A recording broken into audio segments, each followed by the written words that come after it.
560theanswer.com. Listen to podcasts of Joe Walsh and Chicago's Morning Answer with Dan Proft and Amy Jacobson on the AM 560 mobile app. Download it today at 560theanswer.com/mobile. Excuse me, I'm just all, fluttered jumpy, over here. Punchkis are in studio and you're a little jacked Officer up. Thomas from the Elk Grove Police Department came over yesterday and gave us punchkis. Am I pronouncing it right? Punchki? Yeah. But if you give up sweets for Lent, you're not going to be able to partake in that box of yumminess. That's too easy. Oh, really? Yeah. Giving up sweets is too easy? What did you give up for Lent? Or how is you going to change your behavior? I'm going to give up locomotive erotica, I think. Excuse There is, it's great, at AmishCatholic.com, there's a list of 100 edifying Lenten penances, or lentil penances, as you would call them. And I'm giving up lentil soup, by the way. Some of our fun. You're giving up lentil soup for the Lenten season. Exactly. I don't know if that's not on the penance list at AmishCatholic.com, but we'll get to those. Okay. And thank you to the Elk Grove Police Department, trying to get back to my good graces after I was. How many times have you been? After stopped? I was wrongly. Oh, right. Oh, you wrongly ran a red light. Wow. Officer was yellow. I was at the point of no return. I couldn't reverse, so I had to go forward for safety reasons. Come on. That's why. Come on. Hey, cut a guy some slack here. They're all over the place, man. Yeah, all right. I've been pulled over 4 times. All right, switching gears, we have to talk about things that are important to other people, not just ourselves and our tedious lives. Our moving violations? China trade deal. We're allegedly nearing a trade deal. That's been the reporting by Reuters over the weekend and into the first couple of days of the week.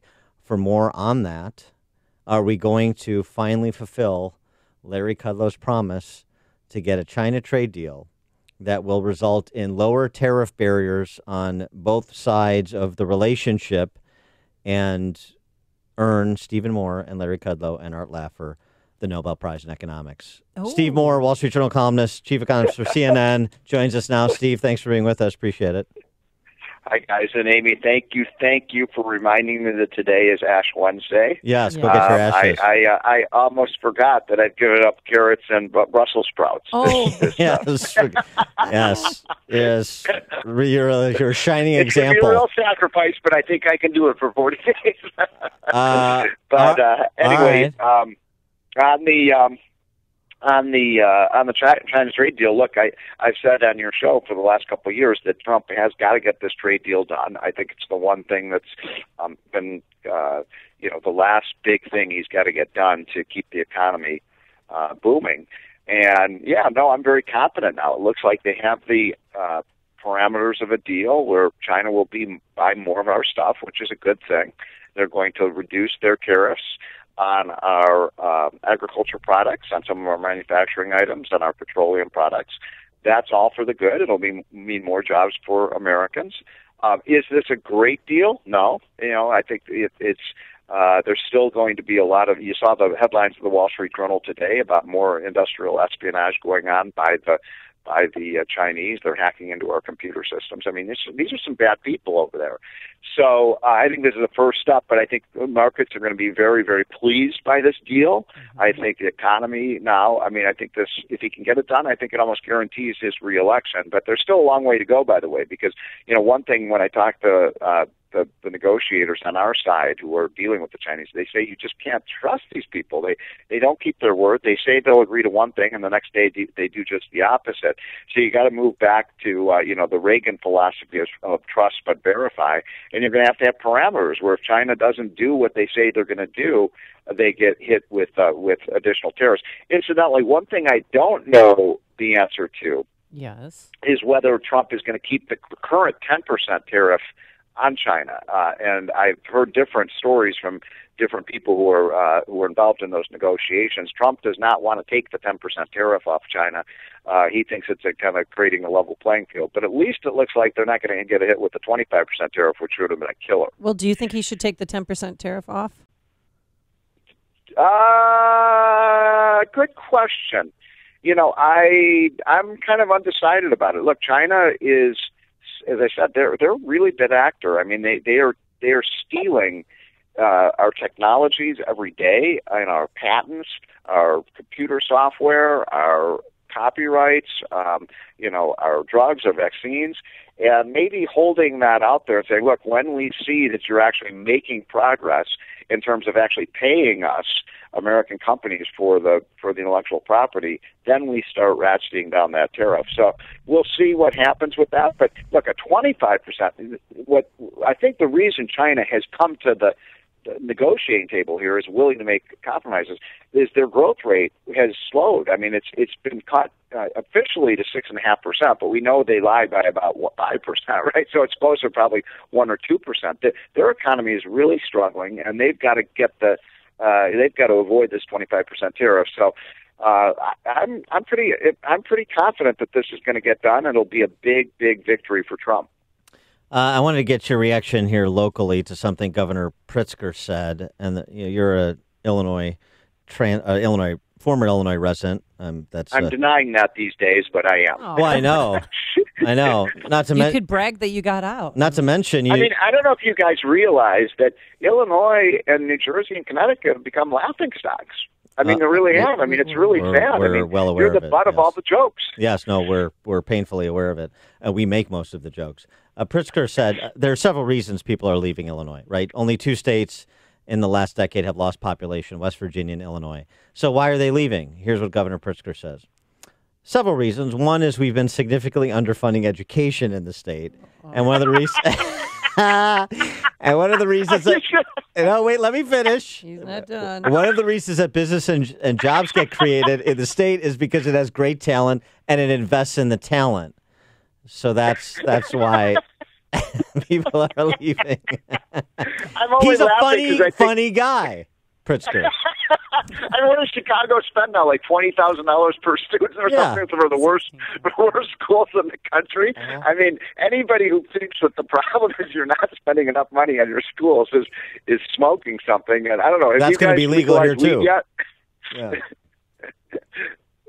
So wait, he said a couple reasons. One was you're underfunding education. What was the other one?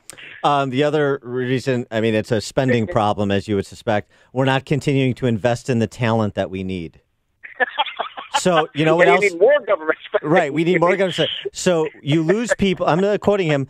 We lose people because when you don't fund universities and when you threaten not to fund a MAP program, grant program, it turns out young people choose to go to school elsewhere and then they live elsewhere. So we're underfunding K through 12 education. We're underfunding universities. That's why people are leaving.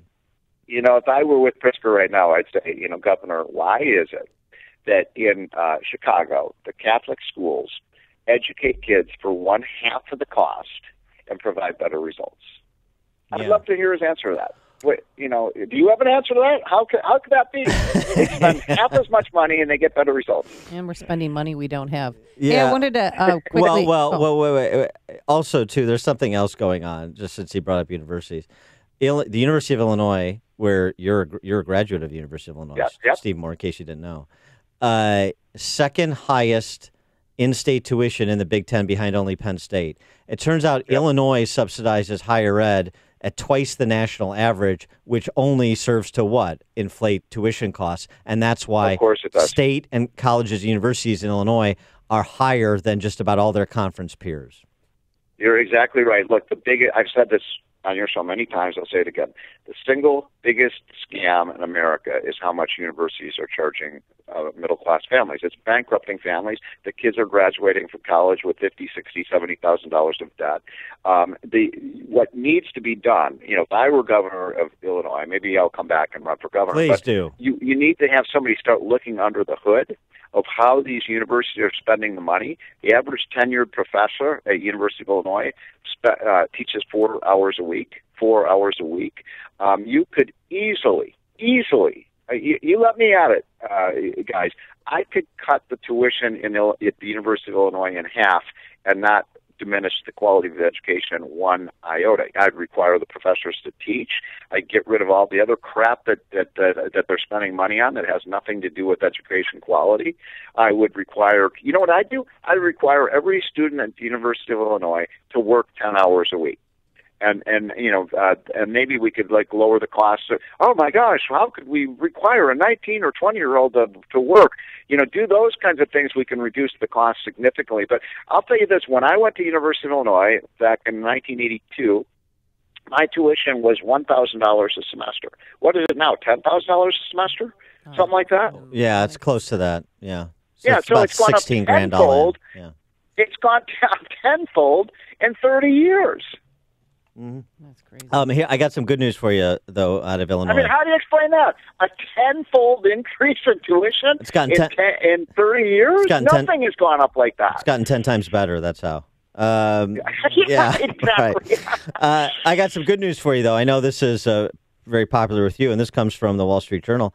HighSpeed Rail, we're on the path in Illinois to cut the train trip from Chicago to St. Louis I read that.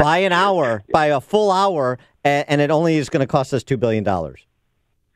Yeah, I mean, high-speed rail has been a failure everywhere it has been put in place. You saw what happened in California, by the way. They already spent like $4 or $5 billion on the high-speed rail system, and they finally said this ain't working, and they stopped building it after spending billions of dollars. Look, high-speed rail just isn't the future in America. It's well, the problem is we're not going to have planes anymore. Oh, yeah, that's the problem, right? Because you're not going to be able to fly from Chicago to St. Louis anymore because Alexander Cortez is going to get rid of the. Yeah, I heard your buddy Larry Kudlow at CPAC ripping on the new Green Deal. That was pretty funny. Oh, it was great. Kudlow was great. Yeah, and also speaking of Kudlow, I think he's on the list. Are you one of the 81 people or entities that have to submit a response within 2 weeks with this? Probe into President Trump and his inner circle?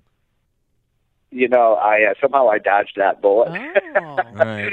So we'll see if we can get you on the list. Yeah, we'll see. We'll call Jerry Nadler. Say that I thought that what happened, with that Cohen testimony, which was about a week ago, was maybe the most disgraceful thing I've ever seen in 30 years. I'm not saying a lot in Washington, but to put a criminal, to put someone who's a perjurer, to put a scumbag in front of the American people and let them crap all over the president for 4 hours. I mean, do these Democrats have no shame whatsoever? It was really a new low point. And by the way, since when did we just do away with attorney-client privilege? Everything that Trump told Cohen is privileged information. Where are the civil libertarians on the left who used to care about this kind of stuff? He is Steve Moore, Wall Street Journal columnist, chief economist for CNN, U of I grad. Steve, thanks for joining us. Appreciate it. All right, guys. Have a great week. And Take care. Thanks. And he joined us on our turnkey.pro answer line. The stories you need to know to start your day. This is Chicago's Morning Answer.